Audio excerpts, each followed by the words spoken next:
اعلان کرتی ہے کہ وہ تعلیم کے ذریعے اپنے اور گاؤں کی عورتوں کی قسمت بدلنا چاہتی ہے۔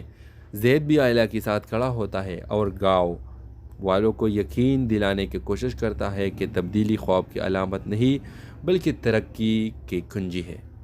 دوسری طرف گاؤں کے سربراہ جو اپنی طاقت اور روایتوں کو برقرار رکھنا چاہتا ہے، آئلہ اور زید کے خلاف سخت فیصلہ کرتے ہیں۔ ایک دن جب آئلہ اپنے اسکول کا پہلے دن گزارنے کے لیے نکلتی ہے تو گاؤں کے چند مخالفین اس پر حملہ کرنے کی کوشش کرتے ہیں۔ زید اپنی جان پر کھیل کر آئلہ کو بچا لیتا ہے، لیکن یہ قربانی گاؤں والوں کے دلوں کو جھنجھوڑ کر رکھ دیتی ہے۔ آخرکار آئلہ کی ہمت اور زید کی قربانی گاؤں کے لوگوں کو یہ سوچنے پر مجبور کرتی ہے کہ شاید واقعی وقت آ گیا کہ وہ اپنی روایت کو بدلے اور نیا خواب دیکھنے سکے۔ ڈرامہ کی اختتام امید اور تبدیلی کا پیغام کے ساتھ ہوتا ہے، جہاں آئلہ اور زید کے خواب سچ ہو جاتے ہیں اور گاؤں ایک نئی روشنی کی طرف بڑھتا ہے۔ تو ویورز، اس ڈرامے کے حوالے سے آپ کا کیا رائے ہے؟ اپنے رائے کی اظہار کمنٹ باکس میں ضرور دیجیے اور اس کے ساتھ ہمارا یوٹیوب کا چینل سبسکرائب کرنا مت بھولیے۔ سو تھینکس فار واچنگ۔ اللہ حافظ۔ ہیلو ویورز، ایک چھوٹے سے گاؤں میں جہاں خواب دیکھنا گناہ سمجھا جاتا ہے، آئلہ نامی ایک لڑکی اپنی دنیا کو بدلنے کے خواب دیکھتی ہے۔ وہ اپنے والد کے سخت اصولوں اور سماج کے زنجیروں کے باوجود تعلیم حاصل کرنے کا عزم رکھتی ہے۔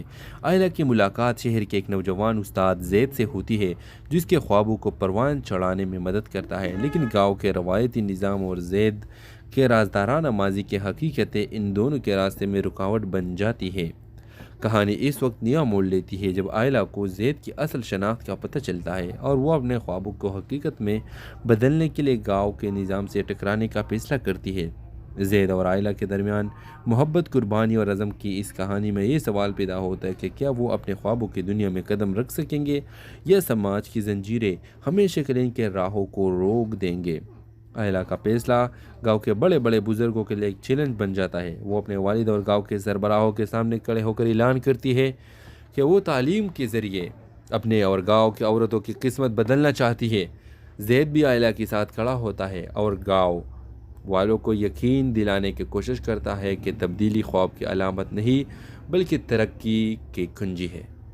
دوسری طرف گاؤں کے سربراہ جو اپنی طاقت اور روایتوں کو برقرار رکھنا چاہتا ہے، آئلہ اور زید کے خلاف سخت فیصلہ کرتے ہیں۔ ایک دن جب آئلہ اپنے اسکول کا پہلے دن گزارنے کے لیے نکلتی ہے تو گاؤں کے چند مخالفین اس پر حملہ کرنے کی کوشش کرتے ہیں۔